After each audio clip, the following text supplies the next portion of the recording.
Hello everyone, Steve Crowhurst, IC Travel Agent, and I've got a quick clip training video for you, and this is the November issue of IC Travel Agent. And in this video I'm going to be talking about home remedies. It sounds good, doesn't it? Cures for the common sold. Now that's not a mistake, cures for the common sold. We're talking about mass market. Let me move to the next slide. So the common sold. Point number one, and what I want you to understand is that mass market is mass market. That means you'd be one of thousands of travel agents around the world selling the same old thing to the same client, or everybody's trying to sell the same thing to the same client. And what you've got to do, as in point number two, is try and set yourself apart from being one of the mass market travel agents. What that means is, in point number three, you need to find something unique to sell. And that's either you or it's something you are interested in. So, point number four, the unique product starts with you. So, what do you have going for you, as point number five asks a question. So, think about that. What have you got? What are you all about? What are you interested in? What is your passion for travel? Is there a destination or a type of travel that you know about, inside out, 100%, that you could sell and start to use that to set yourself apart from mass market travel? On this slide, I'm going to have you look at your past because it equals the present, which will, of course, help you sell in the future. So point number one, think about your past career. What did you do historically before you joined the travel trade? And is there anything in that past career that you can use to help you sell in this career? So point number two, factor in what you are truly passionate about. So let's say you were, what were you before? An accountant, you were a manager, you were a nurse. What were you before? So if you think about that, you might have quite an extensive network of people that you could contact, or you know how they think and act. You know the associations where they go and belong and where they meet.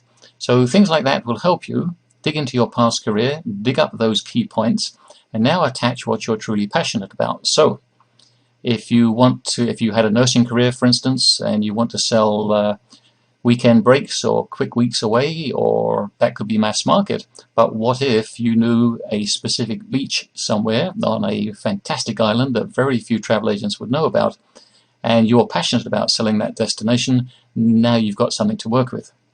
You might want to focus on a dedicated type of travel in point number three. It could be a venture, it could be cruising, it could be barging on small canals, it could be anything that is different. Point number four, decide on a specific supplier's brand or product. Now, either you're going to create the product or you're going to sell what already exists. And one way to do that is to review the preferred suppliers that you operate with and that you sell, and go and meet the general manager and have a chat and see if there's something you can arrange between you and them directly. Point number five, you're going to look for the specialty niche component. So everything has a brand, everything has a certain type of travel attached to it, and when you dig a little bit deeper, you go a level down, it's usually a niche within a niche. So if I use cruising as the choice vacation, under the heading of cruising, there are niche cruises. You can cruise the Amazon. You can cruise on luxury ships, small ships. You can even cruise on boats. So under the heading of cruising, there's 3 or 4 or 5 up to 10 niche markets. And that's what I want you to think about. Point number 6, you're going to research who goes and who buys your specific kind of travel.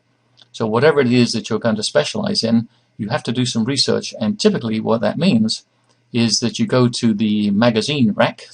Wherever there's a magazine rack, there's usually a magazine to cover off any activity in the world, and you're going to search for that online as well. Once you get a hold of that magazine, you're going to read it through, especially in the classifieds, and look for the media kit, and in the media kit will be a profile of the people that read that magazine, and that gives you the information that you need in order to make contact with them. Point number 7, what I'm driving at, is you have to know that there is a market for what you want to sell before you start promoting it. When you do start to promote it, point number 1, you're going to have to push yourself and your brand out there. And out there means, of course, today on the internet and locally.